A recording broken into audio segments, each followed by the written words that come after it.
Hello and welcome to Speaking From Water, episode 49. I'm here with legendary runner Tom Clifford. Tom has been a staple of this community for 20 years, and I've had the honor to know him for that long. We started our relationship on I guess it was triathlons, and I said, who is this guy and where did he come from? And over the next 20 years, kind of a weirdo guy, right? And we're not by the water. Yeah, we're not by the water at this moment. And for those listening, you can see we're on the UNCW track. We just met at the beach, but the wind is bumping out of the north, and it was just not going to be conducive to the podcast. But we're going to start walking, and we're going to start talking, and let's see how far we go, and let's begin the conversation. Can we run? I'm in flip-flops, so I think a level 2 pace might be good for me. But but Tom, I know Tom could run and talk well at the same time. Yep. I think I could probably pull it off. No, we're good. We're good. You're in flip-flops. Here, hold these while I start my my watch, if you would, the little gimbal system. All right. And Tom, thank you for joining us. It is glad to be here. Honor to have you. And there's no better conversation I could have without it being Sean Ruttkay. Like that is, I know it's going to be a good conversation if it's with Sean. Well, again, we go way back, and I just want to dive home how I heard about you initially. So it was 2000 and it had to be 2005 maybe, and I was running in a 10K down at the Battleship. Yep. Maybe it was a half marathon. Yeah. And this is at the height of my I'd say triathlon aspirations running, and at the end I got this little slip for a coach, and I was like, who is this coach guy? And it was my first flyer I put in a race. Really? Very first flyer. I spent like my life savings. So that was the initial seed of it. Okay. Yeah. So we put. I was like, I couldn't believe how much flyers cost. I'm sure now, 17 years later, they're double in price. Yeah. But like just getting 500 flyers and put them in the race packet, it was like, I have to put this much money into my business initially. I mean, it wasn't even that much, but like at the time, I was 23 years old. So, it was one of those things where I'm going to put the flyer in and hope that I place in the top 3. So you're still a high runner at that point. Your running is Kinda. When I moved here, I had stopped for a year. Like I graduated college, I was burned out. A lot of people who run in college, it's 5 years of grinding. You redshirt a year, and you're kind of burned out. You're like, okay, I got to get my life together, kind of thing. And so I was burned out, and then I was like, okay, I'm starting to get the bug again after like a year off. So that was that age, and it happened to correlate. We're like, okay, I'm gonna start a business out of this. Had no idea I was gonna do it. And I think part of that should be that you gotta live what you do, right? And I did, I believed in that. It's just, there was a new meaning behind it. So whenever there's a new meaning behind what you do, a purpose, and you wanna set an example for youth and adults, you gotta do it yourself. And did you call it Without Limits initially? Was that the... No, it was called, I was trying to think of a name, and I wanted to call it High Voltage Running after the AC/DC I like song, that. High Voltage. That is sick. But that got turned down by the 4 or 5 people that were already training with me. Yeah. And I was like, well, what movie did I watch, before almost every race? And it was the Prefontaine movie Without Limits. Oh, dude. So then, down the line, we ended up trademarking that for coaching and events, and here we are. So how did the flyers do? Was great? It? I got tons of calls. It was I won the race. You won the race. I still have a myself in a T-shirt, and on the back it says, "Stop talking about your goals and start training for them." And it had a picture of like a runner, terrible clip art picture. Dude, I remember it well. And my phone number, and I still have the shirt. Oh, that's epic. Good stuff. Well, let's go back to the beginning. You're from Michigan. Yep. What started your athletic journey? Who inspired you? How old were you? Yep, I was in 8th grade, and my sister was a runner. My sister and brother were both runners in high school, and they would go do what was called speed workouts. My dad said, if you go run 1.5 miles 3 times a week, I'll buy you a pair of running shoes. because I wanted a new pair of running shoes. I wanted these shoes that they were Nike Pegasus, and they had an air pocket in them, and I thought they were sweet. And he's like, I'll buy you those if you go run. So I went and started running, and, it was kind of boring, a mile and a half around the neighborhood. I thought that was a lot at the time in 8th grade. And my sister and my brother, they were doing speed work, and I said, And they're older? Yeah, 6 years and 4 years. My brother's 6 years older, and my sister's 4 years older. And so I was like, I want to go do speed work, whatever that means. I had no idea what that means. So in 8th grade, I started working out with the high school, West Catholic High School's team. And, the coaches noticed that I could stay with them, or I would push or grind, maybe it wasn't the fastest, but I was willing to compete and try to stay with the group. And I think there's a part of that you have to have, a little bit of that intuitive nature of wanting to be there, And so I started working out with West Catholic and running for Holy Spirit, my 8th grade team, and in track.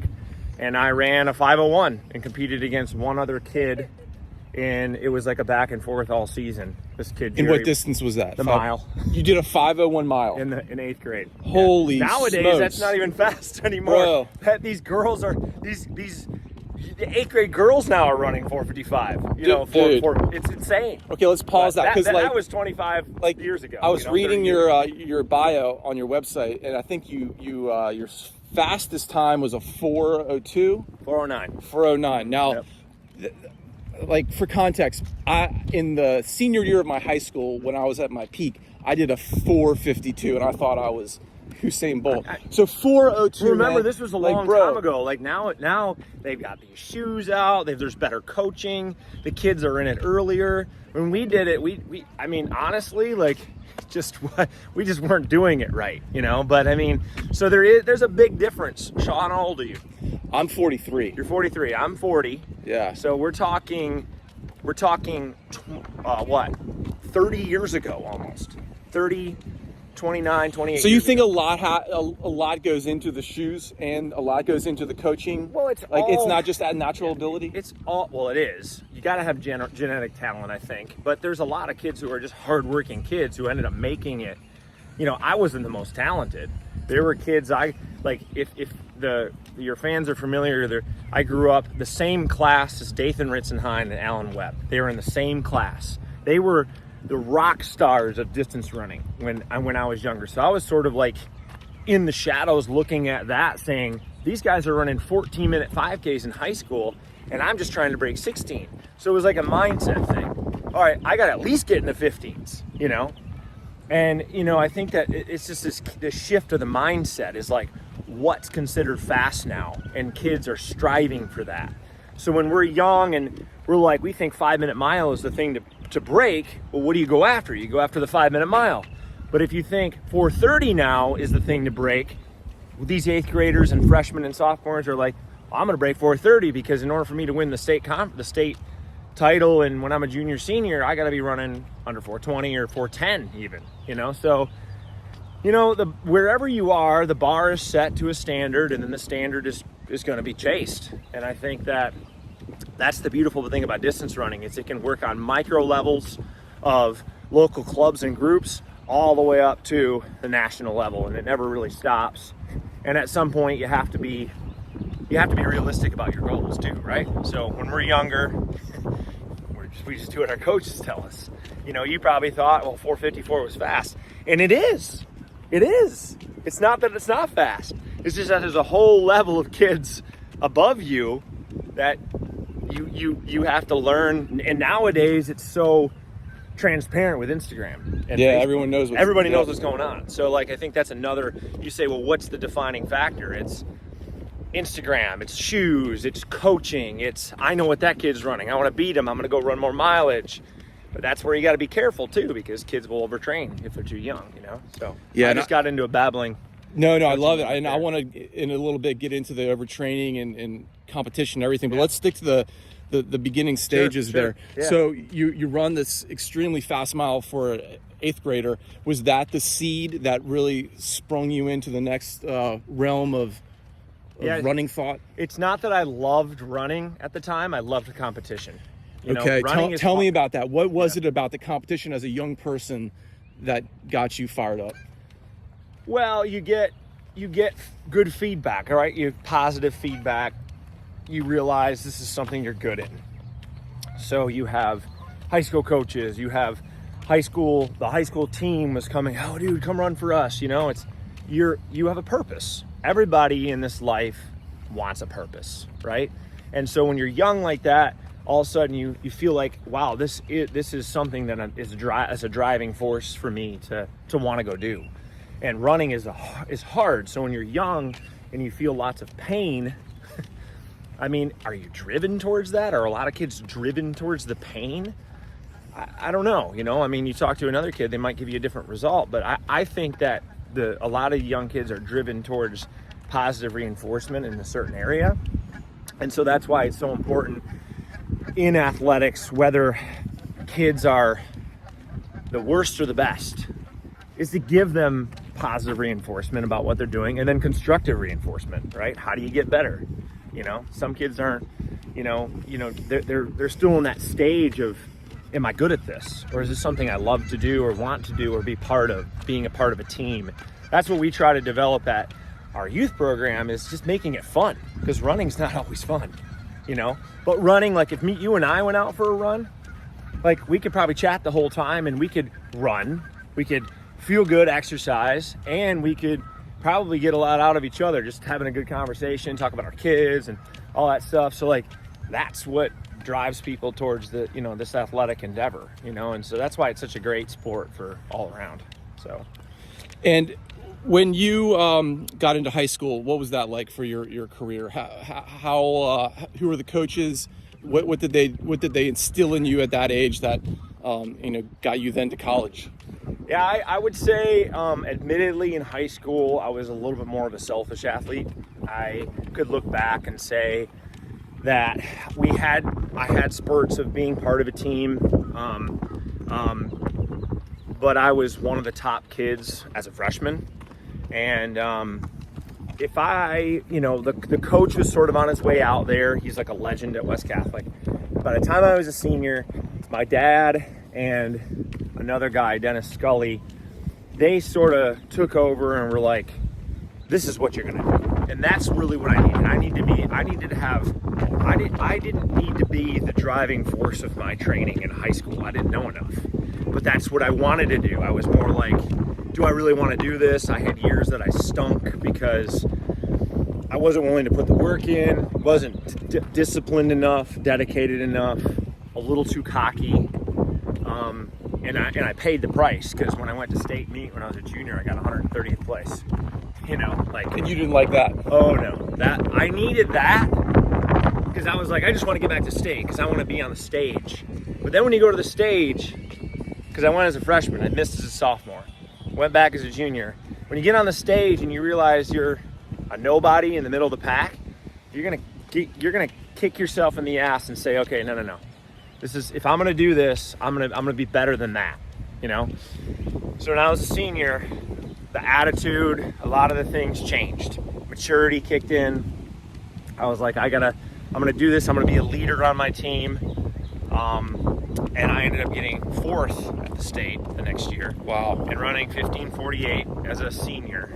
And then ran 4:22 in the miles in track. I started getting to the point of, hey, let's get together here. Let's get this together. Let's do what I'm supposed to do, not necessarily what I want to do, and not necessarily what my ego wants me to do. Right? It's starting to shut that ego out. What were the things you did? Like, got up. I would get up 3 days a week and run 3 miles to 4 miles in the morning in Michigan. It's 2 degrees outside. A all-state University of Michigan wrestler, who was one of my best friends. He would drive over to my house and we'd go for a run. I'd kick his ass, he'd kick mine. We knew we were getting up. But I mean, it'd be freezing. The last thing you wanted to do was get up and run. So I did morning runs 3 days a week. I did structured workouts. I stuck to the routine, lots of plyometrics.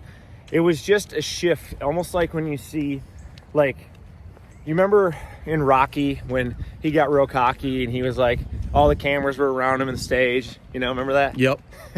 And then all of a sudden, then he goes out to like the middle of Russia and like goes into a shack and trains. Yep. Like that was like the shift. If I could put a picture on it, it was like, hey, I'm a good runner, da da da. No, you're not. You suck. Get over here and do this. God, it sounds so important. It's just, sometimes you have to somebody's got to tell you, you need to do better.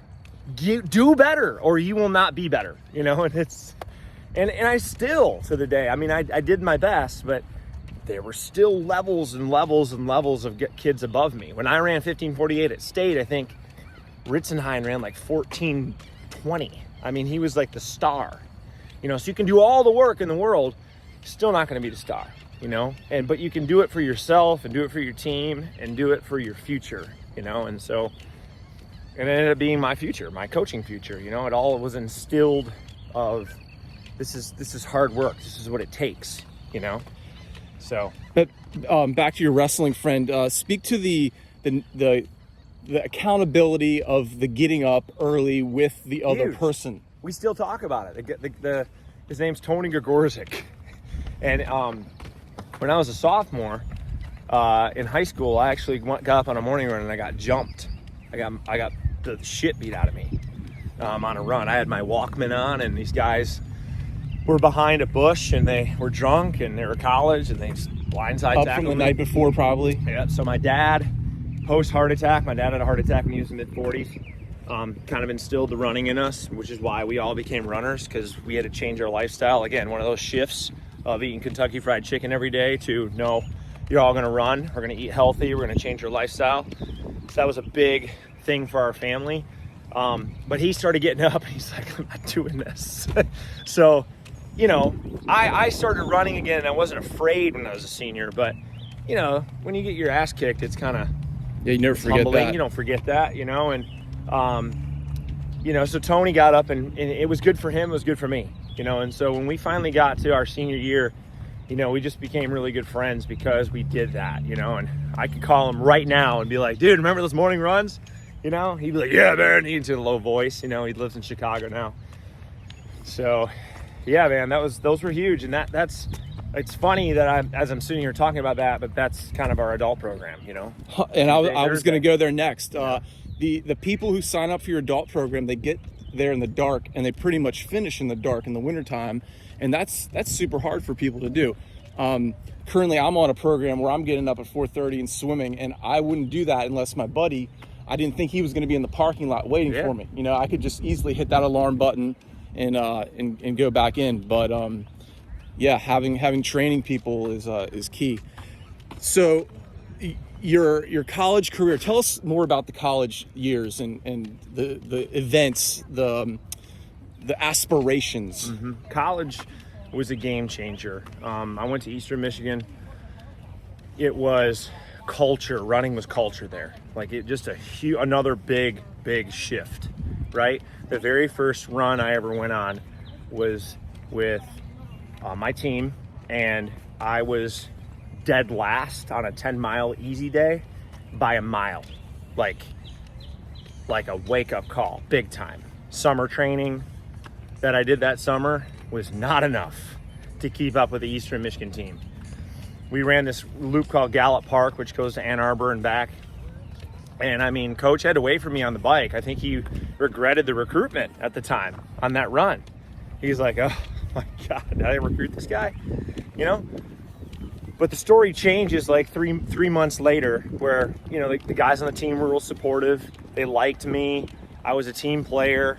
But I legitimately remember asking some of my teammates, like, how do I do changes? Oh, dude, don't worry about it, man. Just stick in it, stay with it, stay at practice, and eventually, you're gonna catch back up. You're gonna catch up. So 3 months later, we're doing a 4-mile tempo run on the track at Reinerson Stadium in Ypsilanti, and we go through the 5K in 15:35 through in a tempo.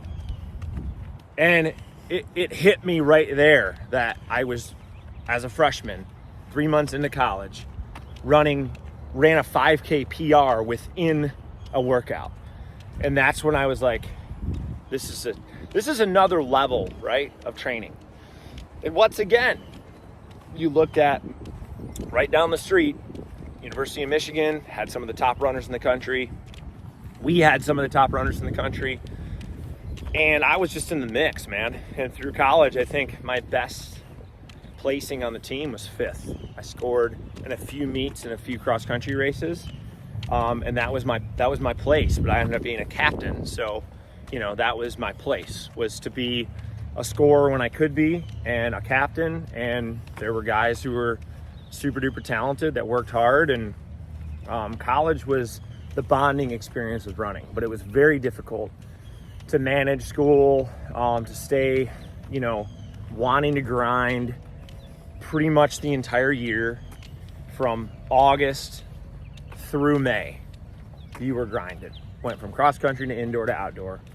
It never stopped. So cross country mixed with track. The same people did the. They do, yeah. Cross country was all the distance guys. Then everybody would move to indoor track, and then everybody would move to outdoor track. And so indoor track was probably my favorite because cross country is just different. It's just a great sport, but indoor track was real loud, real exciting. All the conferences had indoor track, so we'd go travel and compete. And there was a lot of camaraderie indoors because it was more close quarters. Outdoor track, like we're talking right now, we're walking quarter miles. It's huge, you got teams scattered all over the place. It's not quite as loud, but that was the experience. We had a great team. We had a very close team. We'd go out and party. We'd travel together. We would do relay races across the state of Michigan. We made it fun. That's what I remember about my college experience, how fun it was. I could talk to all my teammates right now on a text thread, and we would tell stories all day long about college running. And yeah. Beautiful. And what were you studying? Phys ed and science. I wanted to be a teacher, and I liked science, and I liked PE. So I kind of do that now. Yeah, you do. Yeah. If I were to go back, I would take business. Mm-hmm. I spent a lot of the first years trying to figure out business here. I'm sure you could probably attest to that too, just learning the ins and outs of taxes and business. Still learning. Accounting. Right. But I mean, when I first started, I was like writing stuff in a notebook, like trying to record my expenses. Like, I mean, I didn't know I was going to do any of this in college. So, when I graduated, we were in a deep recession in 2006 or 7. Yep. And I think 2008 was when it hit. Yeah, hard. 2008. Yep. Yeah, and there were just no jobs. There were no teaching jobs. And that was sort of the inspiration to do what I wanted to do and figure it out. And I moved, 850 miles away from Michigan, and I didn't want to fail.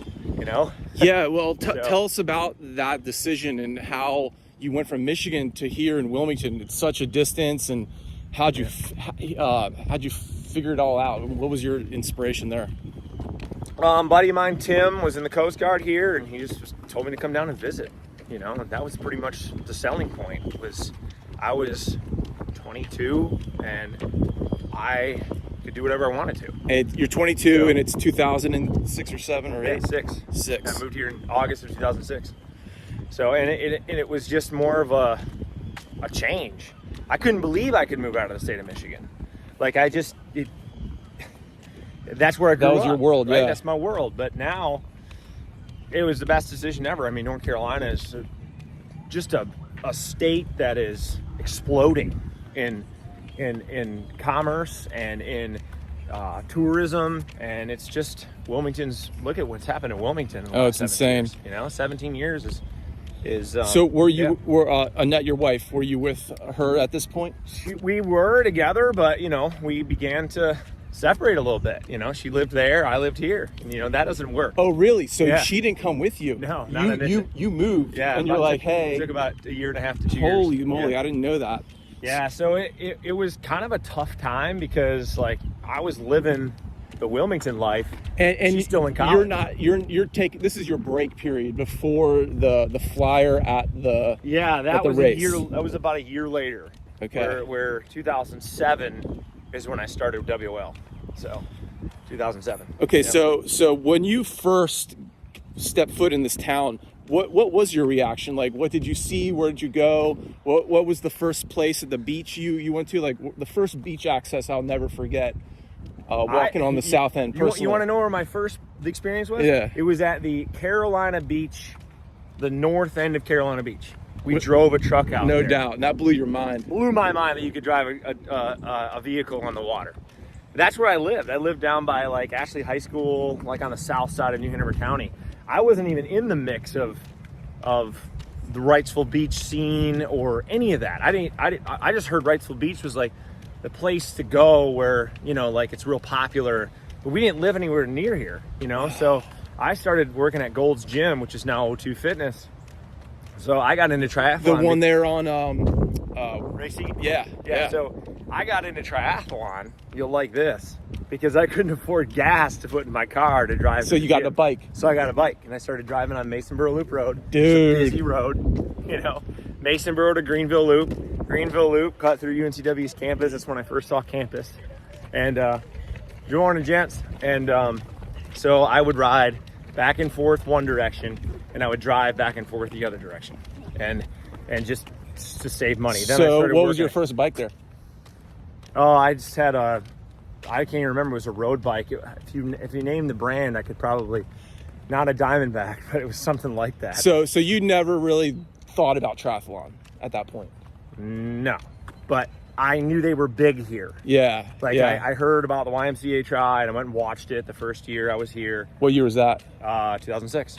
That September is the first time I came and like watched the triathlon right when I moved here. I did that one in Wrightsville 2006. Beach. Yeah. I went down there, but I had no idea where I was. Military Cutoff was still a 2-lane road, and it was like just didn't know much, you know. And so you know that when you move here and you're not really in the main heart of the county, but then I got into the road race scene, you know, and that was sort of the road races and biking. No, like running road Uh-huh. races.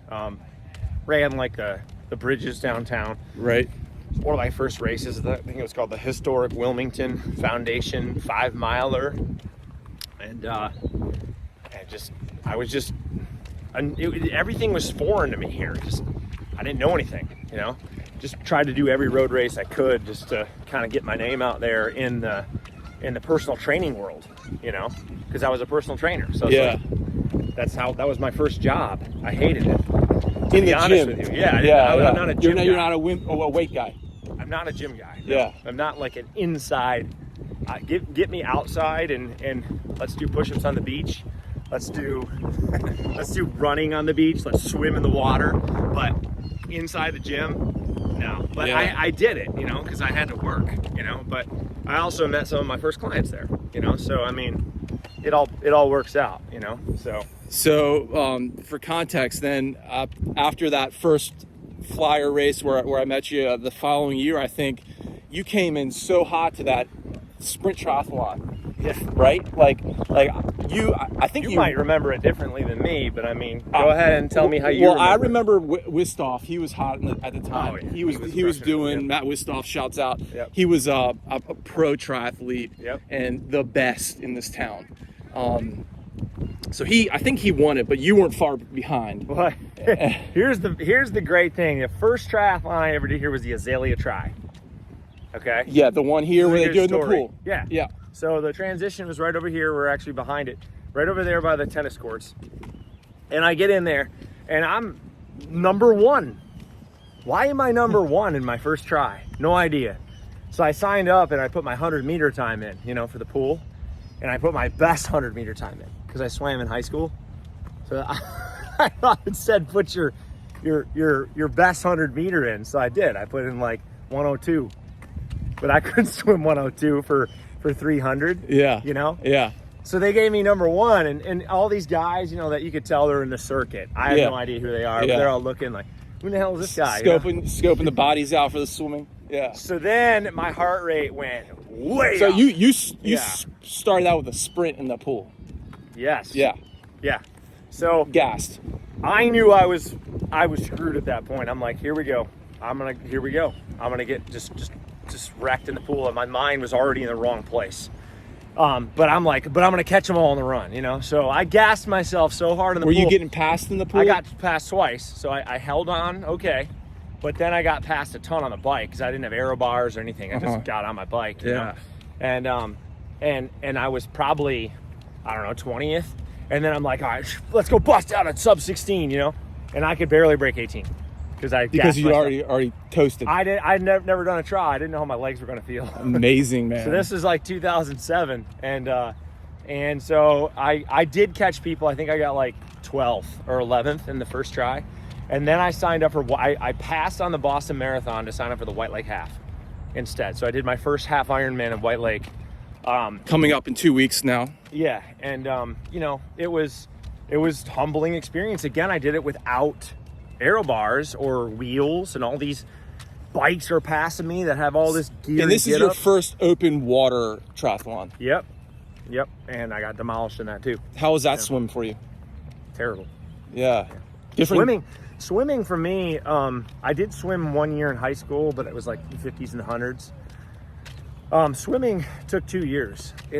Dave Sacco, you remember Dave Sacco? Oh, right? absolutely. Dave, Legend. Dave, awesome coach here, swim coach. Swam under Dave Allen. Yep. Dave's great. So him and I came up, like, we were competitors at first. Yep, I remember this. I had heard through the grapevine that he was like talking smack about me and that he was going to beat me in this. Sick. And you know, so we didn't really know each other, but then we got to know each other. Me, him, and Wistoff got to know each other. We started finally getting smart and training together. Yeah. Put our egos aside. And but Dave and I were like, okay, let's work together, right? So I'm going to help you with your run and you're going to help me with my swim. And that's what we did. He helped me with my swim for like a couple months straight. I helped him with his run. I think he finally broke 16 in the 5K, which is big for him. And then I got these cues from him that made a lot of sense. Him and my brother-in-law and Kristen all kind of just formed, because it wasn't fitness. No. You know, it was like, that's what people don't realize in the pool. Like you can be the fittest guy possible, but you know, it's how you position your body, how you position your hands. So I finally got that down, and then I got the 70.3 distance swim under 28, and that's when things changed. What's up? How you doing, Coach? Good, Coach. Good to see you. I gotta catch up with you or something. Yeah, do it. Let's do it after this. Yeah. And you know, like when you're swimming 70.3, if you come out of the water in the back half, you're like, what are you going to do? You're screwed. So that started changing my ability to place well in triathlon. And I got hooked for a while. You know how it goes, the story goes, you get hooked. 100%. But then you realize you have two directions you can go. You can keep training, could have gone pro, all this stuff. But I decided backing off. I got married, started growing this. I had the races, the Wilmington Marathon, Southern Tour, these events that started growing. So the business was growing and the athletics were starting to be like, okay, I got to put that aside for a second, you know? And in 2010, I had a heart ablation. So, wow, I didn't know that. Yeah, so it was just, and who knows, could have been from being an athlete, could have been from the stress of trying to get all this stuff started. But I haven't had a problem since, but still. How did you know about that? My heart rate went up to 230 on the bike. Wow. Yeah. Training? Yeah, it did it like 3 times, and then like I went to the ER because I thought I was like, something's wrong. I don't feel good. I don't feel right. And I know my body pretty good. And you saw this on your heart rate monitor? Yeah. And Kristen Smith was with me, and she took my pulse and be like, dude, your pulse is all over the place. Like you probably want to get this checked. But like during that period, that was like 2010 to 2012. And I did compete in triathlon after that. And I went to Worlds in the 70.3 and was top 40 in the I remember overall. well when you were doing that. It was super impressive and inspiring. Yeah, but then after that, it's like, all right, you've gotten to here. You can take it to the pro level, but you can also focus on your business. Is this really going to make a difference? And that's where, we started talking about having kids, and business and coaching people was like really where my passion was. It wasn't necessarily always training myself. You know, I wanted to coach other people.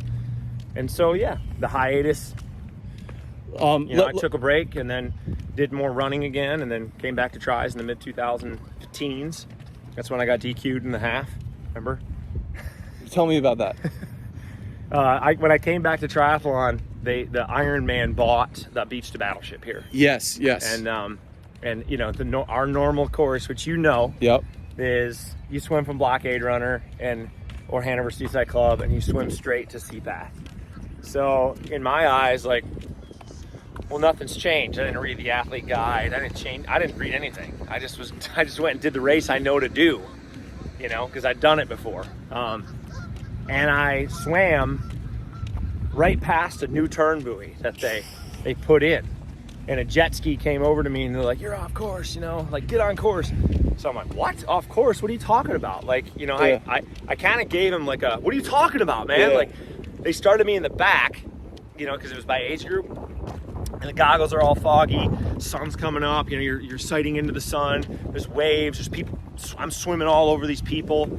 And I get back in the jive, you know, in the funnel, and I finish, and I won the race. And then 2 hours later, I mean, I was stoked. I was on beer 2 at that Dock Street Oyster Bar downtown. And I get a call, they're like, "Are you Tom Clifford?" I'm like, "Yeah."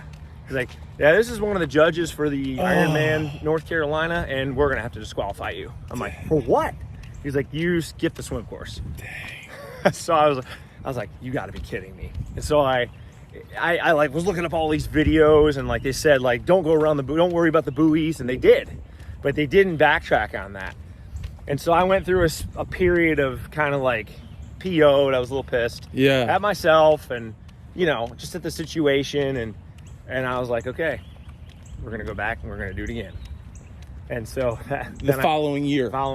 So I went back, Redemption. did it again, started first. It was one of those races where you dreamt about it. Like, you dreamt about, like, finishing the swim. But that summer fall was a weird summer. I went to see Tom Petty and the Heartbreakers live. And the day that we went to see Tom Petty and the Heartbreakers, I lost my first dog Cosmo. He's ran with him, all this stuff. He died that night. And then 2 months later, Tom Petty died before like the race. It was like, you know, I'm a huge Tom Petty fan. And the no joke, like, if people actually get to the point in this podcast where they really care about my life, but in the race, I get out of the water in first. I have the best swim of my life. And in the transition, they're playing "Here Comes My Girl" by Tom Petty. No way. So I'm like, no kidding. That had to be planned, you know? So then I get on the bike, and I'm on 421 north, you know, 26.8 miles an hour. I'm having a great bike ride. I just feeling it, dude. Everything's going good. Past an aid station, they're playing "Running Down a Dream." No way. No shit. No lie. Couldn't believe it. I'm like, this is weird. On the run, learning to fly, Tom Petty at an aid station. It's the most bizarre freaking thing, dude. And nobody was like coordinating this, I can tell you that, because nobody really knew like that story, you know, until afterwards I was able to tell it in that way. And I did like a 4:02. It was my best half.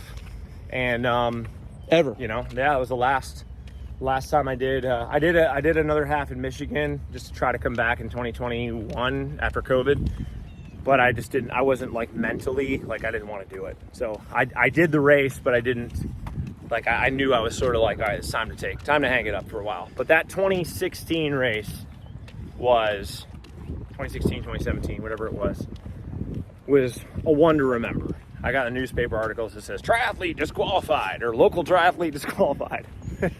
God, it's great. It's a good story, you know? Yeah. And so, macro speaking on the concept of triathlon, for those, the uninitiated, you have a sprint, you have the Olympic distance, Yep. then you go to the half Ironman and then the Ironman. And Yep. a lot of people are like, oh, well, aren't you always trying to get to be into the Ironman? And like when I was doing triathlon, I didn't really care much about anything past the sprint and Olympic distance, just because like I viewed my body and my attention span as one who just kind of like those fast events.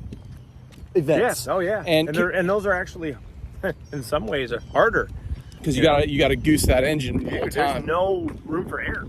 Yeah. And that was way less room for error. That was what I always commended Wistoff for. You know, if anybody knows Matt Wistoff, he was still love the guy. I haven't seen him in a long time, but dude, he just super laid back, but he was very competitive. But that dude could transition like that. I mean, he was very good at transitions. And swimming, he was a UNCW swimmer. Oh yeah, I mean, his swimming speaks for itself. He was one of the best swimmers and cyclists. The run is where I could actually beat him. And but still, he was a great runner. Yeah, but Wistoff, if he does listen to this, there's one Wrightsville Beach Try where he was leading and I was catching him, and dude, I got the worst side stitch under my ribs. Sounds like a terrible excuse, but like it was at Johnny Mercer's Pier, and he was like 100 feet ahead of me, and I was coming hot, and this stitch, it's like he like told God to give me a stitch because it was debilitating. I could not catch him. I was like, no, damn it. I couldn't go, dude. It was just, I was like, I had to like open my abs and that was a sprint. Yeah, and you know why that happened? Probably because I was swimming as hard as I freaking possibly can, and I was still a minute behind. Fatigued off that. Yeah. Yep. Yeah, while we're on the subject of Wistoff, I beat him one time in a peer-to-peer, a Gray Liston peer-to-peer, the first one. And I never swum so fast in my life to this day. I don't know what was in me, but I rank it as like my top athletic success to have beaten Wistoff in that race. Wistoff, you're the man. Love you much. You need to get on this. He's on my list. He popped up on social media the other day after 4 years of dormancy. He was cross-country skiing in the mountains. Nice. Yeah. Good for him. So speak to that from like a coaching perspective, like how, because I'm sure you get a lot of athletes that come to you and they're like, yeah, I want to do triathlon, and they might have goals. Like, how do you talk them through the concept of those distances and what their goals should be? And yeah, the goals are all set based on obviously what they've done in the past. But I mean, you know, the big thing is how many hours a week do you have to train? And that's where you start. That's where I start with an athlete. Because triathlon can be consuming to a person's life, and it can affect family and relationships. It's going to do that anyway if you're training, but like you got to really kind of balance it real big. And I'm big on family, as you know, and you got to find ways and say, okay, I can do 12 hours a week or 11 hours a week. And then we as coaches work around the hours, you know, and try to help them to not feel like this is this overwhelming thing that if I don't dedicate all this time to, I'm going to suck, you know? And, you know, it's a process, as you know. You got to race. You have to race a few times.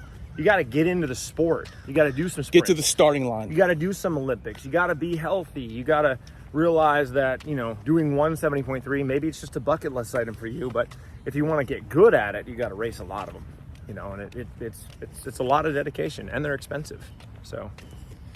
And the higher you go in terms of distance, obviously, the more time you need to put in to the training. And if you're training for a marathon, you're going to be running a lot. Yeah, somewhat. Not always. It's where the distances are. Yeah, of course, at the elite level, yes. But remember, like a marathon, you could run and finish and do well in a marathon, you know, off of. I just had a girl break 3 hours off of 40 miles a week. That's not that much. But she's an injury prone if she goes higher than that, you know? So it's all about how you place the miles, you know? Like a 5K runner doesn't have to do 20-mile long runs all the time, you know, to get better in a 5K. But they can still be putting in 60 miles a week and spread it out during the week. So there's a lot of ways to kind of get the mileage, you know, spread out, and, you know, still have the fatigue and still get that base training that you need. But, you know, miles per week now are, there's some questions over some of these top athletes doing lots of cross training, you know, in between their workouts, and taking that stress off the joints in the body and the injuries, and so they're lasting longer. And so there's been success with that, you know, that kind of. So you're saying less weights No, I'm saying less running. Less running, Yeah. less volume. Yeah, it's just there's like the top girl in the country right now, Parker Valby, I think her name is, and she's running like 30, 40 miles a week. I don't know that exact number, but based on some of the videos I've watched, and cross training in between to stay injury free, and she's using the benefits of today's technology and cross training to simulate running without the pounding, you know. So it's 30 to 40 miles a week, not a lot. No, not for an elite athlete, runner, but it's again about the volume, right? Volume that you're putting in that's similar to running. So if she might be putting in still 12, 13 hours a week or 14 hours a week, who knows what that number is. So the volume still might be the same, but the amount of actual miles, easy miles, is not. And you know, if you look at, okay, if you put her at 70, 80 miles a week, but she gets injured, what's the point? But if she's running 30 or 40 miles a week and then is able to be consistent and perform well, which she is, breaking records, just broke the 10K record, and the 5K record, I mean, that's kind of speaks for itself. And of course there's genetics there, you know, but if you're a really hard worker and you're going to put the work in and you're seeing results and believing in your system, then you can't really deny facts. Now you say put the hard work in, and that's something that in my own personal past, it's like I find almost there's a fine line between overtraining and I guess not training enough and finding that balance. How does one find the balance? Yeah, well, stress is stress, right, Sean? When you're going through a lot of stuff in your life, how does training fit into that, right? As opposed to when you're not as busy, if that happens, you know, with you. So like you have a free 12 weeks, right? You're able to sleep in a little bit more. You're not quite as their obligations are down. Well, you could probably fit more time for training in there. Stress and cortisol is like a glass of water, right? So if you can keep that glass from spilling over the top, you know, whether you've got life stress, maybe you're an accountant, right? And you go through tax season. Are you going to train for a marathon through tax season if you're an accountant? That's a great analogy, because probably not. It's probably not a good idea. That accountant's working overtime. They've got all the taxes due for all the companies they're doing the accounting for. If they added a marathon on top of that, that would be like the glass, you know, spilling over the top tenfold. Whereas maybe the accountant's less busy season is in the fall, you know, and so they maybe could do a marathon during that time of the year and not be as stressed and keep that glass below the lid line, you know. So I think that's how you find balance. You got to be realistic. You got to talk to somebody like who knows what they're doing, what the training, how the effect the training is going to have. And then when you're in your busy times of the year, you can still train and be ready to amp it up. Maybe doing 50 to 60%, but then when you're ready to go, you have a starting point. That's not zero. So it's not all or none in endurance sports. I think a lot of people will think all or none. You know, I'm either going to train and I'm going to do my best, or I'm not going to do it at all. You know, and I think that's the wrong attitude, because you can always be in a little, you know, and be doing stuff all the time to advance. You know, I think that's one thing I'm able to do, or what have been happy with, besides the year I had a surgery done, was I've stayed very consistent since college. I really haven't stopped. You know, I've always been trying to be in the sport, and I'm always doing some kind of challenge each year, and that's helped me stay in a place where fitness is able to be gained from a point that, you know, is it's like a starting point that you're kind of almost there, right? But in order to get that last 20, 30, 40%, that's where the hard training comes in. But I'm not coming from zero. Does that make sense? Yes, absolutely. Yeah. And you're almost keeping a maintenance level. Yeah, that's a good word for it, maintenance level. Except the year I had a bilateral sports hernia surgery. It was pretty bad. In 2020 was the year, of course, which is probably not a bad year because there were no events going on. But that's when I really had to start from scratch. I started after that surgery. I had to just do like a mile walk for 2 weeks and then build up to running over time. How was that for your ego? because I found when I'm injured and I can't do the things I'm doing, I have an identity crisis almost. I'm like, am I the same guy? Who am I? Yeah. Well, ego, I've mentioned it a couple times in this talk, and ego, one real famous guy who's passed, he used to say ego is edging God out.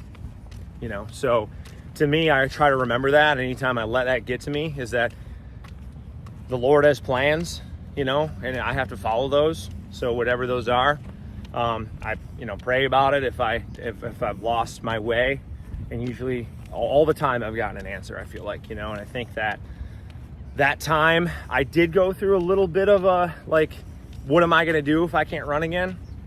But I didn't. I really didn't. I really wasn't upset about that. I kind of came to, hey, look, I have so many of these things I can do. I have other hobbies. I have other things that I personally can do while coaching and instilling the help. But God had other plans. He gave me the ability to overcome this.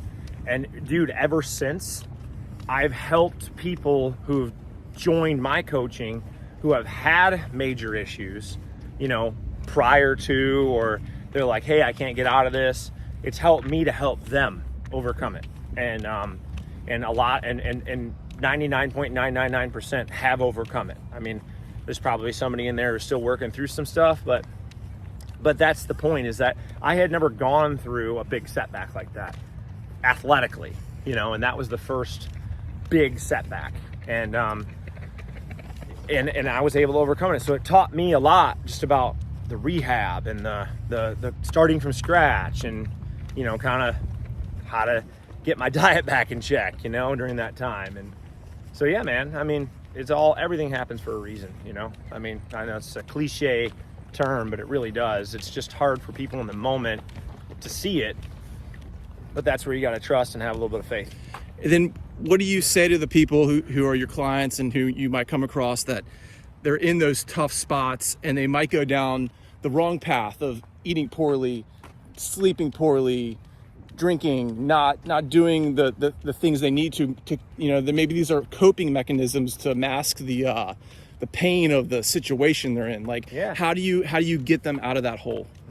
It's hard, but you have to do things that are going to advance your physical ability. And like drinking, I love going out and having beers. I really enjoy it, but I know that it affects my sleep. It affects my ability to think straight, especially the next day. It's a tough conversation to have for a lot of people, but it's really, how good do you want to feel? When you're not doing it, when you're not training for a big marathon or something like that, you have to be wanting to feel good, just to feel good, to be able to perform in your daily life and your daily tasks, raise your kids, not make mistakes, you still go out and have fun once in a while. It's all about the balance, right? The balance of training versus not training.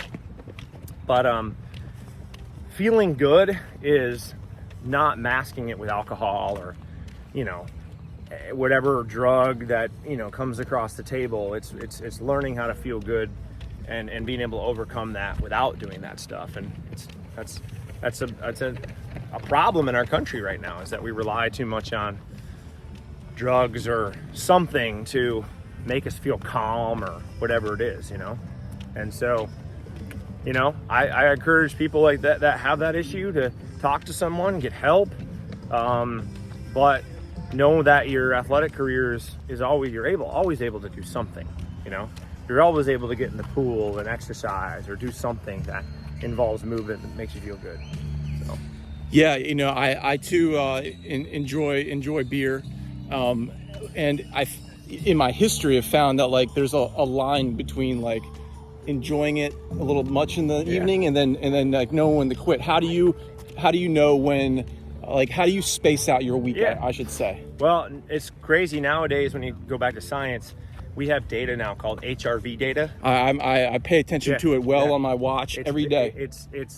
It's amazing when you, like, I'll give you some raw numbers. Yeah, okay. Speak on that, dude, because it's huge. So when I go through a week and I hydrate all week, don't touch one drink, my HRV is in the 60s, maybe upper 50s. And that number means that's your space between heartbeat. It's, if you look up HRV in Google, you'll get a really technical answer. And if you have an iWatch, you can look at this on a chart. Yep. And so one Friday I went out and I drank. I had 2 tropical lightnings. For anybody who's listening knows that those are strong, 7.5%. They'll kick your ass. God's candy. Yeah. HRV plummeted to 41 the next morning. All right. And that means that my body during sleep was under stress, was either fighting an infection or just overall did not have quality sleep. But it's showing my body was under distress while sleeping. And so therefore my recovery process and my ability for my brain, my body, and everything to recover was compromised. And that's just from doing that. What I have noticed, and on the contrary, is if I do want to go out and enjoy beers with friends, if I do it earlier in the day and then hydrate before bed, I don't get that effect.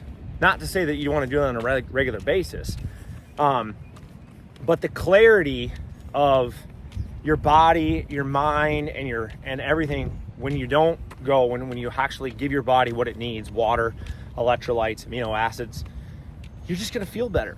And then look, just like anything, there's rewards. Go out and wait for a day to go out and have fun.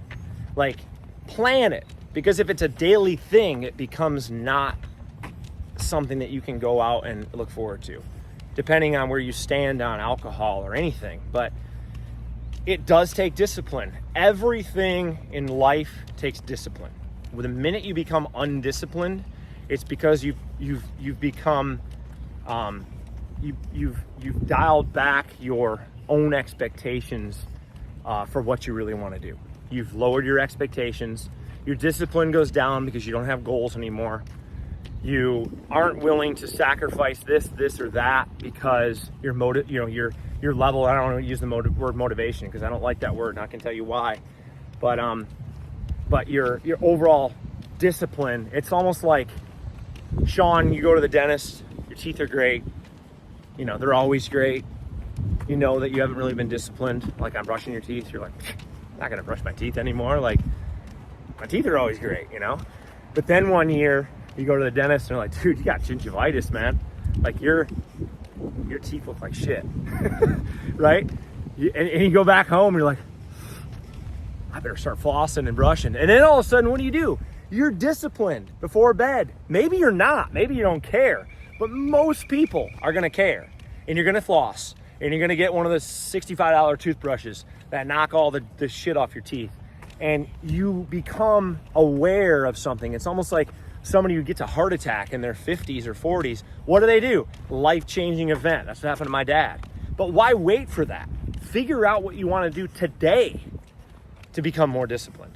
I'm not saying it's easy to stick to, but you gotta wake up in the morning. If you have a marathon goal or a half marathon goal or a 5K goal, are you more willing to wake up at 5 o'clock to get your runs done, to get your strength done before the day starts?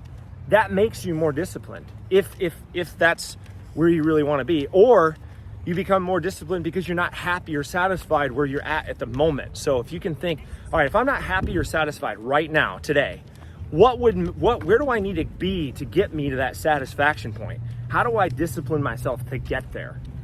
And we all go through these waves of like, oh man, this is hard. When it gets hard is when you really got to get disciplined. That's where motivation is thrown out the window. Motivation's out. You can be sitting on the couch eating a bag of popcorn or eating a bag of potato chips and watch the Boston Marathon, and you can be motivated in the moment. Oh, I'm doing that next year, while you're nice and rested and feeling good.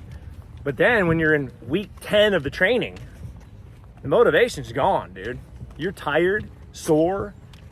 You don't want to do it anymore. But that's the line. That's where you become disciplined and say, this is what I have to do it. When the alarm goes off and maybe you did go out the night before, and what are you gonna do? Jump in an ice bath and get your ass out there. Right? 100%. I've had that conversation with these guys over here. UNC Dub. Yep. So let's go back to the HRV Yeah. and the sleeping. Did I just get off into a tangent? No, I love that tangent. That's a clip right there. That was good. That was really good. Because I personally I went through a period of poor sleep, and it totally affected me, and I got really dialed into like the sleeping thing. Tell us about your philosophy around sleep, the importance of sleep when it comes to recovery, but how that also too is a fine line, because you gotta be disciplined to go to bed early enough to get your full 7 to 8 hours, and then you also have to still wake up when that alarm goes off and do that practice that you need to do before work. So how? Still working on it, Sean. Yeah, It's hard. yeah. Tell us. Well, yeah, I mean, I have a weird schedule. It's not the normal schedule. Like, I get home sometimes at 7:30. I eat, put my kids to bed, and then it's 8:30 already, and so I gotta go to bed. But sometimes I don't. Sometimes I stay up and I'll try to get more work done, and that's not the greatest habit. But sometimes I have to, and that's where the discipline comes in. But then I also know how well am I going to work at the end of the day as opposed to the beginning of the day. So when my brain is fresh, I've slept for 7, 8 hours, my productivity is going to be way higher in the morning.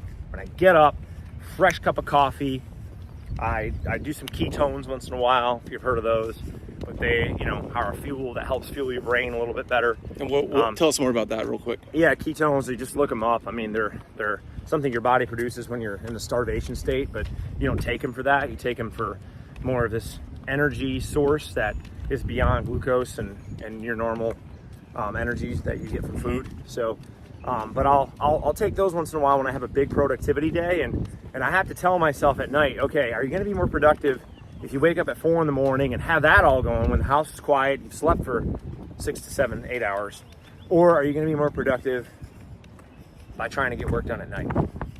And so I usually choose the morning.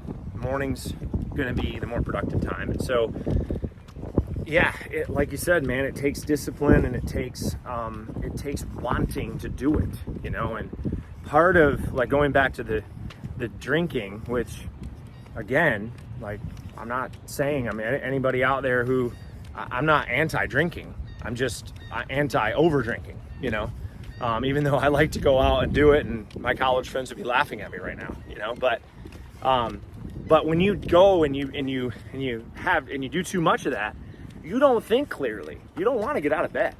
Like, you're foggy when you wake up if you're like that. And you do it day after day, that shit lingers, It takes 2 to 3 days to get over drinking, And so the first 2 hours of your day are the most productive 2 hours you can have. So I like to get up early. Today I bypassed that and came here, and that's why I love this conversation, because I feel like I'm on, Yeah. No, you're killing it. But so what on a normal day, what time do you get up? Most of the day is 4 to 4:30. The days I don't have practice in the morning, 5 to 5:30, I like to get up. But sometimes, dude, I'm here. Everyone's human, right? I sometimes don't like to set an alarm. I'm like, no alarm today, not happening. Like, and if you do day after day after day after day, alarm, you'll burn out from that. You got to have days where you just don't, and you get to relax. And again, a day to look forward to, just like a vacation. Do you do that on the weekends? Not necessarily, no. Because like this weekend, I got to wake up early and help race Saturday morning, and then Sunday I got to wake up and run 21. It's just that's my plan this weekend. So my discipline on Friday night, tonight, and tomorrow have to be on point so I can do those things. And it's life's a balancing act, right? You got to balance what you want to do versus what you want to feel good doing. Sometimes what you want to do doesn't always want to make you feel good. Do you take naps during the day ever? I do. Yeah, I do 15 to 20 minute. There's an app I use called Endel, Endel. I paid for it. I like it because it has like these different like binaural beats, and it's crazy. The music and the sound puts you into like a subconscious state, And then when the sound changes, you come out of it naturally. You don't even need an alarm, even though I set one just in case. But you don't need an alarm. And we're going by the UCW track speaker here.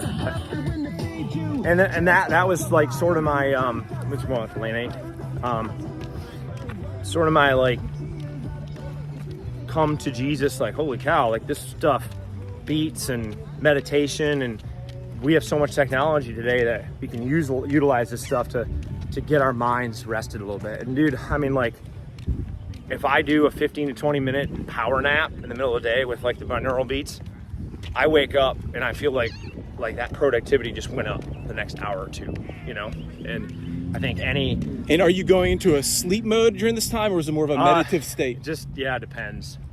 How tired you are? Yeah, like if I'm really tired, I will fall asleep for that 15 or 17 minutes. But normally I'm in this weird like twitchy state. You ever had that before? Where you're like, all of a sudden you like feel like you're falling off a cliff, you twitch. Oh yeah, for sure. Yeah. But like that'll happen during that, you know, where I'll kind of come in and out. But the point is your brain needs just as much rest as your body does. And then there's just this huge, you know, synchronization between the two, how you feel and when your brain's rested. So yeah, I love exploring all that stuff. Do I know everything about it? No. I'm always listening, trying to feed off information to help not only personal growth, but when people ask, you know, every runner, triathlete that we coach, it's not the training anymore that people are really not accustomed to. Like it's been around for a long time. It's all this extra stuff. Like how do I manage all of this? How do I get through things mentally? How do I talk to myself, you know?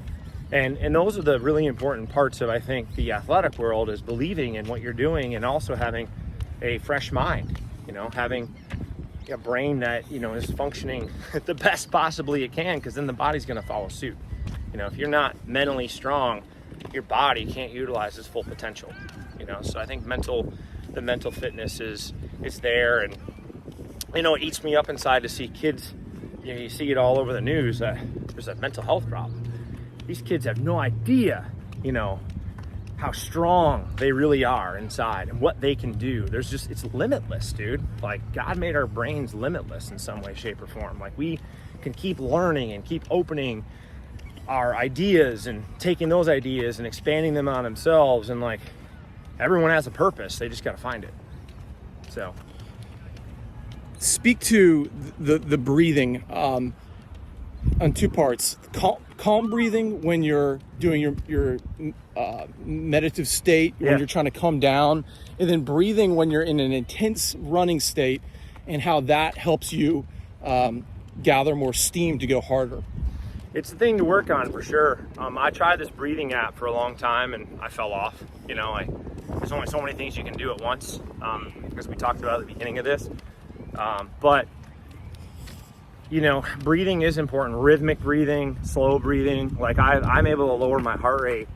Like if I sat there on the couch and watched my heart rate and I took slow breaths out, I can lower my heart rate down to 39, you know, 40, just sitting there, and you're in a very calm and relaxed state.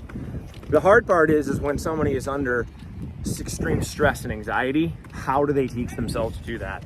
And that takes practice. But it does work. Like your breath and being in mindfulness. Phil Jackson talks a lot about it in his book that I'm actually on right now, about how he had the Chicago Bulls do a lot of mindfulness during their championship years, you know, and how like he would have them practice without talking, you know, and he would have them do breathing exercises, and some people felt very awkward about it. Let's move to the outer lanes. You know, at first, because it is kind of awkward, you know, not speaking, like going, you know, doing that stuff. It's sort of awkward, right? If you're like me, I like to joke around and laugh, and you hear someone like fart in a room or something. It's fun. But it works. It really works. And, you know, for people who do suffer from that kind of stuff, or, you know, athletes who want to learn how to breathe better in their races and control their breathing, you know, Wim Hof's a great technique, really fun. You know, you can ice You can do ice baths and breathe beforehand and then do an ice bath. But again, all this stuff it's hard. It's hard to do. Nothing is easy. Not one thing. Like, everything takes a certain amount of mental effort to stay consistent doing. And if you aren't willing to do it, if you're going to try it for 2 weeks and then quit, you're not going to get the benefits. It's like if I told somebody to go run for 2 weeks and see if you get better. You're not going to get better. You're probably going to get worse for those 2 weeks. You're going to be more fatigued, and you're going to be sore for 2 weeks until you get used to it. So you got to pick and choose. You can only do so much, but breathing is important. All these watches now have little breath control apps on them where you can just do 5 minutes of breathing exercises, and I'm a believer. Sometimes I wish somebody could force me to do it every day. Somebody said to me, hey, let's do our breathing 10 minutes. I need to be forced to do that crap too. So. What's your thought on nasal breathing and, I guess, training with mouth tape? So I actually taught myself that back in 2010 when I was waking up with sinus infections all the time and dry mouth. I taped my mouth shut. I came across it before it kind of got into. I know today it's starting to gain some popularity, but I took blue paint, tape, and I taped my mouth shut for like a week While sleeping. And now I don't open my mouth at night, and I haven't had a sinus infection since. Wow. Yep. Did you have you ever trained with the mouth tape? No. Nope. I might now, because we got a treadmill in the garage, and I have this. I don't need mouth tape for it. I have it's called an Aero Saw or Aero Fit or something like that. That's the breathing thing I was telling you about, and it did work. It was very hard, but again, I haven't put the time into it, and it really isn't a whole lot of time. It's just actually setting aside the time to do it. But you could take that mouthpiece in a controlled environment like a treadmill, and you could set it as settings on it so the in and the out exhale is resisted. And maybe when I get past this marathon cycle, I would do maybe 30-minute runs and see how it works. Just controlling the breathing while running. But all that stuff needs to be monitored. You need to do it slow. Don't want to pass out or anything. But no, I haven't gotten into the nasal breathing at all while actually doing A run. No, I haven't done that. Yeah, I've seen some advertisements pop up on Instagram for mouth tape in the pool, and I'm struggling to see how you're going to breathe out of your nose in the pool. So that's pretty extreme to me. That does seem extreme, and I don't know. I'd say there's a little bit of danger there, Yeah. So back to kind of like, let's talk about when you come across new clients and they come in with expectations. What's the battery that you run through to see how fit they are, where they want to go, and then kind of give them an idea of like, hey, you're not going to be shredded in 2 weeks. What's your Without Limits protocol? Yeah, it's actually pretty laid back at first because I'm an observer. So if I get a virtual client that's different, somebody who doesn't live here, but anybody I coach who lives here, who comes to practice, the first thing I want to do is come to practice. And I want to watch how they do things in the group, because what someone says to me on the phone isn't always actually the right thing. Not that they don't think they're correct, but my observation may say something completely different, especially if somebody's like, oh, well, what's your 5K? Well, I run somewhere between 24 and 25 minutes or something like that. And then I see them on the track and they're way faster than that. They just don't know how to do it, right? And so I think that there's a good 3 to 4 weeks of observation and like the getting to know you period, because you're not going to get insight and information on an athlete in a day, or a week even. It just takes a building relationship to have conversations, learn about what this person's lifestyle is, learn about what they do, learn about their past history a little bit more. So there's that. Yeah, it's just more of a time will tell kind of thing. But it's pretty fun right away to see someone new they've really never done interval training, or maybe they have, they just haven't done it right. And it's when it starts to click, especially in youth kids, that's real fun. When like it starts clicking, the racing starts to click. I watched my daughter last night run the 800. She's never done the 800. She was a little nervous. We took it out lap 1. I said to go out slow, and you could tell she wanted to go. Then when I saw her come through the 400 meter marker, I saw the look on her face, like, this is hard. You know, the track's bigger on the second lap. So she goes into the second lap, and Paul, his teammate, he fell, and she like stutter stepped and wasn't sure if she should stop and help him. But then he got back up, and then he chased her down, and they went back and forth. And then she took the lead at the home stretch, and he ended up racing this other girl, and they caught her, and then she turned and looked and started racing them, and it was all like that right at the finish line. And what a cool thing to see it click, the competition part, like changing gears, and it clicked for her. She's never felt that before. How does it feel to feel lactic acid in your legs and just not be able to do it? And it hurts like a, so like seeing athletes click, adult athletes come out and finish, 6-800s and like start to get, oh man, when I go out, the first one feels like terrible. The next one feels better. The third one feels the best. Then the workout starts, But like helping them understand that when they warm up for any race, like, are they even warming up correctly? Are they even warming up? Some people aren't. They just go to the line. Isn't that crazy? Like, but that's when you don't grow up in the sport or in any athletics. How do you know what to do beforehand? And so that's where I think we come in, and the basics are great, but then just the little tidbits of information that I've, gained over 18 years of coaching people. It's just, you have all these tools in the toolbox, and you got to figure out how you're going to use them, and other coaches, like the other coaches you run into and talk to that have all the knowledge in the sport too, that I've learned from over the years, so yeah, it's fun. How do you, I don't want to use the word motivation, but how do you keep them from falling off? Yeah, set several after those 2 weeks, and they're hurting, and well, they usually won't fall off after that. That's when they feel like they're doing. Yeah, that's when we say, look, this is where they'll start to feel good, because they're probably now getting on a periodization where they're taking their proper recovery. A lot of athletes who start, at least that come to me, they're probably overtraining, during the week and not taking enough recovery, So I think the way we place the recovery within the program after hard weeks, they then see the benefits after a couple weeks of, oh wow, now I see when to rest, and I see when to go, and all these things, So I think the recovery is a big piece of it too, So you mentioned your daughter. How do you approach parenting and parenting athletes?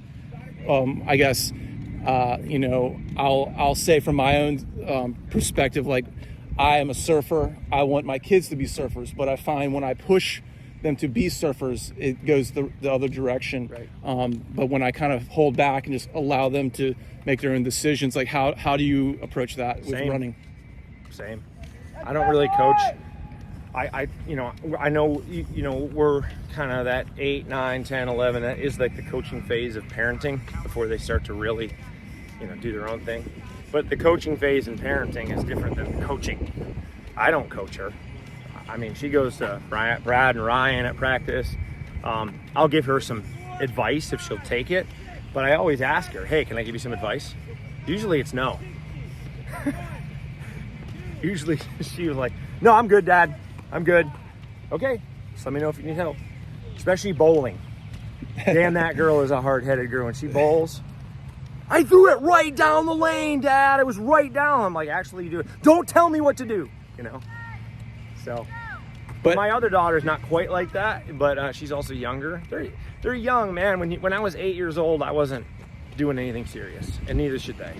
If it's too serious that young, they're not going to last. They got to do every sport they can do and enjoy it and be athletes with a running. If they wanted to be runners, be athletes with a running specialty. If they want to be soccer players, be athletes with a soccer specialty. You know, I mean, I don't really, if my kids aren't runners, whatever. I mean, that just happens to be my sport. But I'm going to get them running and swimming and doing the things that they're most likely going to do so they create the skills for it. Whether they do it or not in high school and middle school, that's up to them, not me. So this is a swimming water show where we're talking a lot about running today. Yeah. Speak about how the two combo and how you find some runners that are great, insane runners, but they're not great in the pool, and vice versa. Amazing swimmers that can't run very well at all. Where's the physiological difference there? Because it seems like the cardio would transfer, and they have the muscles. So what's your perspective? Yeah, I didn't get a ton of transfer from swimming to running, or running to swimming. Runners have dense legs. They sink in the water, but again, if you just go back to the mechanics, right? It's all about the mechanics of each sport. If you have the swimming mechanics, you're going to be able to swim fast, But the minute you add mileage to your body, it does affect the swimming, right? Like I saw it when I helped Matt and Dave. The faster they got on the track and the run, the more mileage they put in, the more it compromised the swim. And some of that could have been that they weren't swimming as much. They were dedicating more time onto the run. But they're both great endurance sports. The periodization is similar. You can work harder in the water. Like as far as workouts and intervals go, you wouldn't train like that in running. Running, you're going out and running distance. Swimming, you don't typically. Did you ever go out and just swim 10K straight? I mean, besides open water. Well, you never did that in the pool, right? I mean, my pool program is 4K a day. That's like. But I mean, but I don't ever recall hearing swimmers like just having a distance day, like a long day. It was a long interval day, right? Yeah. You would do intervals in the pool on the clock or something like that, an endurance day. But I never heard of them like going out for a 6-mile swim just together, right? That's a distance thing. Yeah. A distance running thing where distance runners will go on their long run, 12, 14, 16 miles, right? 2 hours. But you don't really do that in swimming where, so there's a lot more downtime in running, mileage time, because running's harder on your body as far as impact goes. Swimming is a lower impact sport. I'm not saying it's not hard on your body, it's just lower impact. You're in the water, you're not resisting gravity quite the same as you are running. So, I would say, that, if somebody wants to be a swimmer and a runner, your mechanics in the pool and both the running and the swimming are very important, having the mechanics. But they definitely, there's like, if you look at some of the triathletes today, phenomenal in both. I mean, and they're almost being brought up that way, where they're being brought up in seeding the running and the swimming mechanics together. It's pretty amazing. I mean, it took me a long time. Like even when I do this, a video, like even when I do this, I can't do a swimmer's, like I don't have that flexibility in my arms like swimmers do. So that already physically is limiting, right? I am only going to be I only have so much potential as far as that goes. Maybe if I hung for a year, Do you have time for one more lap? Yeah. Okay, sick. Yeah, Now, if you're if you're training for both, you're the coach. How do you break that up? Like, are you saying, hey, you're going to swim in the morning, run in the evening? Yeah. Or is that going to like gas you too much? What's your perspective on that? For like a standard triathlete? Yeah. Say an Olympic triathlete at a high level. I think you have swim-focused weeks too. You can have weeks where you really hammer the swim and get a lot more yardage in just to really amp your swim up. You can also have run-focused weeks, right? Where running volumes higher and your swim volumes lower that week, and then you intermix it. Because in triathlon you got to go swim, then the blood has to transition to your legs, and you got to get on the bike. So you got to do swim bike bricks and then bike run bricks. But swimming is always a great go-to for any of the sports to stay fit, right? especially if you have a swimming background. Like if you're a swimmer and you grew up a swimmer, that's your thing. That's what's going to give you confidence. So swim a lot, because if you get confidence in being fit from swimming, then that's your primary sport. You grew up with that sport. That's a sport that that gives you that confidence and that physical ability to be fit because you know how to push in it. But then, over time, hopefully the bike and the run begin to catch up and you get confidence in those too. Like for me, I'm always more confident when I run a lot. I love running mileage. I know that if I'm running and doing certain workouts, that my level of fitness in the run is there. That's where I'm talented the most in. But yeah, swimming, I'm not a fan of pool swimming, to be honest with you. I like being able to listen. Now you can listen to music, but I like seeing things, going on adventures. So I like open water swimming a lot more. When me and Cam got into swim run, that's been a fun sport to do because you're like running through the woods and then you come out and you pop in the water and you swim across something. Like at Riceville Beach, we can swim across the channel, 500 down, get out, start running again. So you're swimming with your shoes on. It's pretty sweet. Let me tell you why I love pool swimming so much. Yeah, I go to a pool every day, and I've been doing it solid for 12 years now. And yeah, it's like a place where I can put everything aside. Yeah. No music, no distractions, just staring at that black line. And it is a deep meditation. Yeah. And that you can just focus on the breathing. And for me, the pool is where the breathing is so magical because you don't have to think about a wave hitting you. You can really, maybe breathe every 4 or 5 strokes if you want, or if you're hustling, breathe every other stroke. And the flip turns, the flip turns are so good when you don't bounce off that wall like a dolphin. But that's my tangent on the pool. Dude, and that is probably a lot of people's, swimmers, that's what they love. And that I'm all in.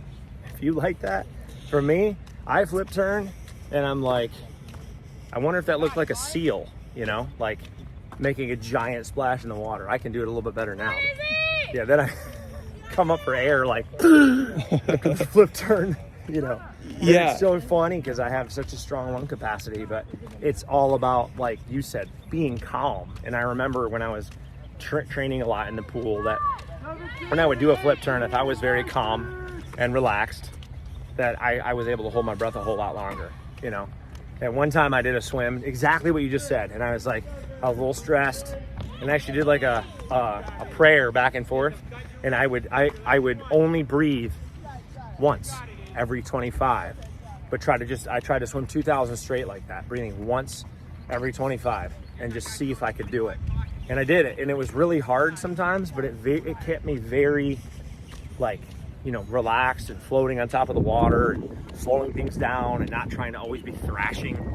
So I can concur. I can So speaking to VO2 max, they say that's how you can increase your VO2 max by doing that very, very thing you're talking about, the holding of the breath. Whereas in running, you don't really hold your breath while running. Correct. So speak to what you know about VO2 max and increasing it, and how, again, back to the swimming and to the running, from your experience, how having a high VO2 max helps in those two arenas than just endurance athletics generally. And VO2 obviously is a zone, heart rate zone too, where you're actually training at like your 2 mile pace and running.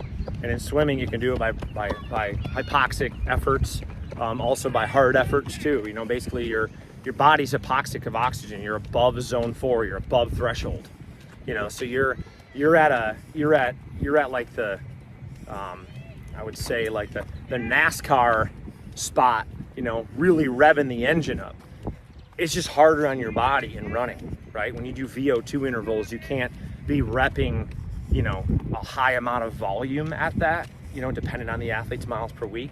But you can get a huge advantage of doing VO2 type intervals over, maybe at the peak part of your training, over like a 7-mile tempo run, which can be harder on your body repetitively than a VO2 can. Does that make sense? Yes. So you got to place those workouts right in your training plan. You got to place them where, right when you start getting into the peak of the volume, like peak of your training cycle, maybe you're 6 to 8 weeks out from your big races, or your state championships or your marathon or whatever it is, and you start hitting those type of reps, and yeah, they're harder on your body. They're gonna put more strain on your body. But that's how you increase it. And as you know, you can't hold that fitness year round. You got to go through spells of recovery period where you're not doing the hardest of the intervals all year, because when you do, stuff will break down.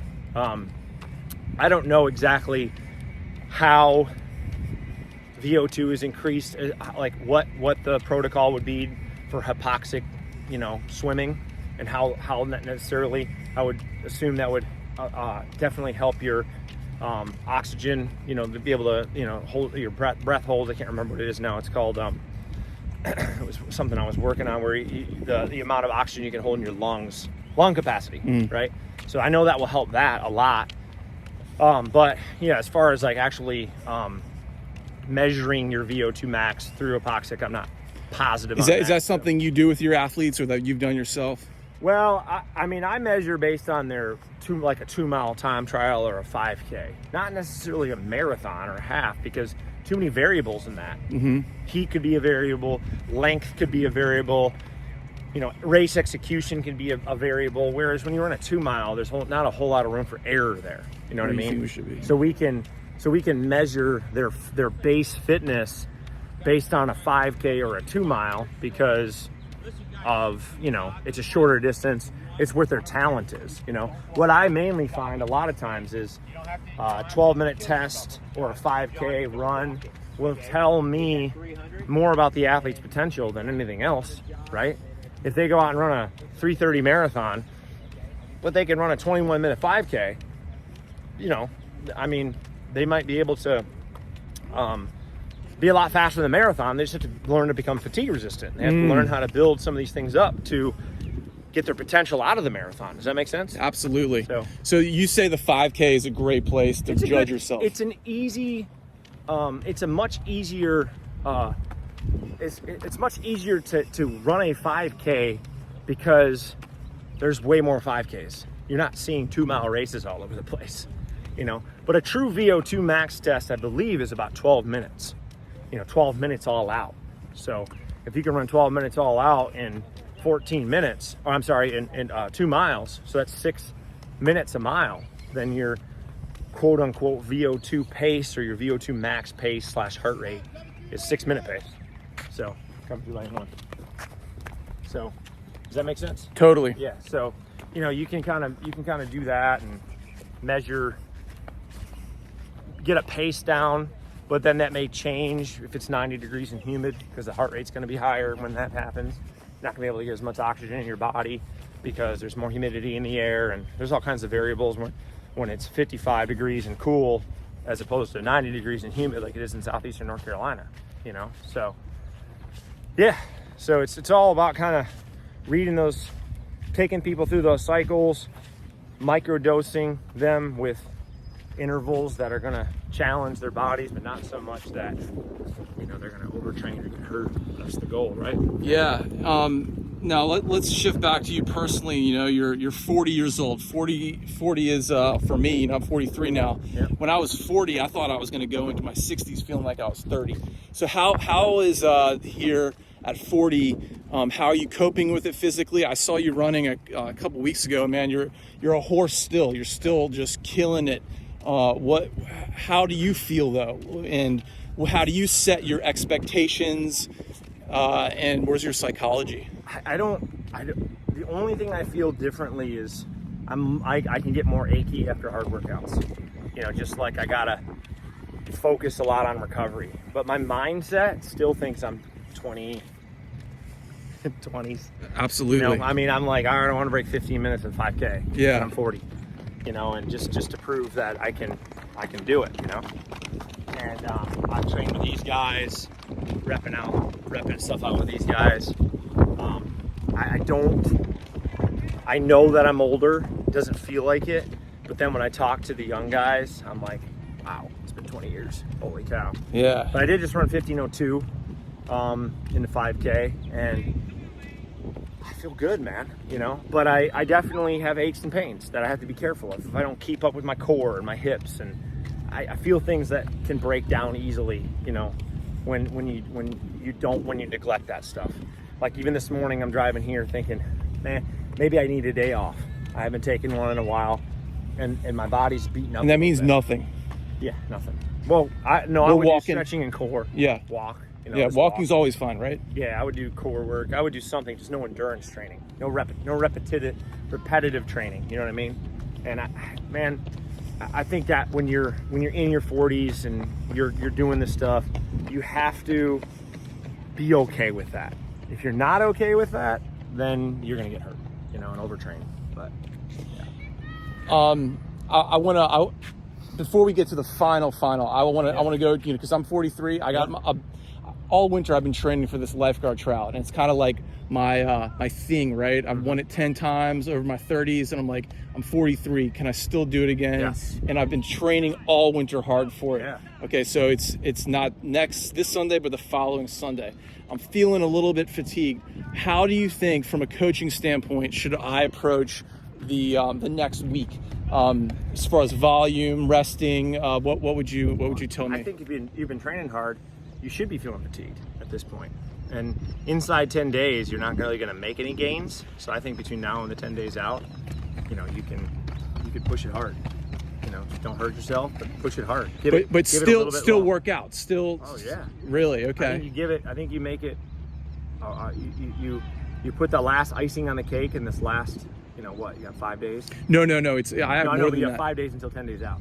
Exactly. Yeah. So for the next 5 days until that 10-day out marker, which would be like the next Wednesday, right? No. The day the race would not be this Sunday, but the following Sunday. So 7 days would be Sunday. Oh, 7 days. So we're you're about 10 days. So now. you're about 10 days out. So today, maybe your last big day, and then start to slowly bring it down, and then make sure you get a couple days off next week, and you know, maybe 2 out of those days, but stay So sharp. how about what about the day to 2 days before the big event? Are you like? I like to do like 3 days before. So if the event is Sunday, you said? Yep. Yeah. So Saturday and Friday you would train. Thursday you would take off. So then Friday you're doing some prep. Saturday you're doing some prep, but short. You know, like 30 to 45 minutes. But if you do too much off beforehand, you can feel stale on the day of the competition. Yeah. So like kind of almost like you're here. You're fatigued. Your fatigue is hot. Your fatigue is hot. You initially go into rest. Your fatigue is low, but you sort of feel like junk a little bit when you start resting. And then you really rest. And then you bring your fitness around those last 2 days, and you get that sharpness back the last couple of days there. And then you get to race day, and you're like, dude, I feel like $1 million. And that's kind of the difference. Like you asked about aging, and the difference, even though 40s and 43 aren't that old. They are in respect to like how much physical fitness, you know, when you're training at a high level. And I would say that that's a big thing I noticed, that when I get to the higher volumes of training at this age, it's harder because you're more sore, you're a little bit more beaten up.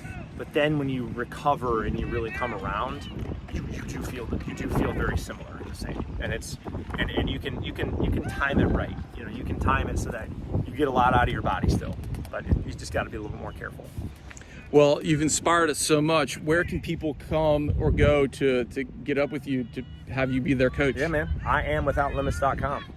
So www.IamWithoutLimits.com. And you don't have to be locally here to Wilmington. No, you can do anybody. We coach people from all over the place. Beautiful. Anywhere you want. So in this day and age, it's pretty easy to do that. That's epic. Now, final question. What's the meaning of life? To love your neighbor. Yep. As yourself. Love your neighbor as yourself. The good old, the good commandment that God gave us, you know? So I think that doing that makes life a lot, you know, a lot more meaningful, and, you know, love your family, but love your neighbor. Beautiful.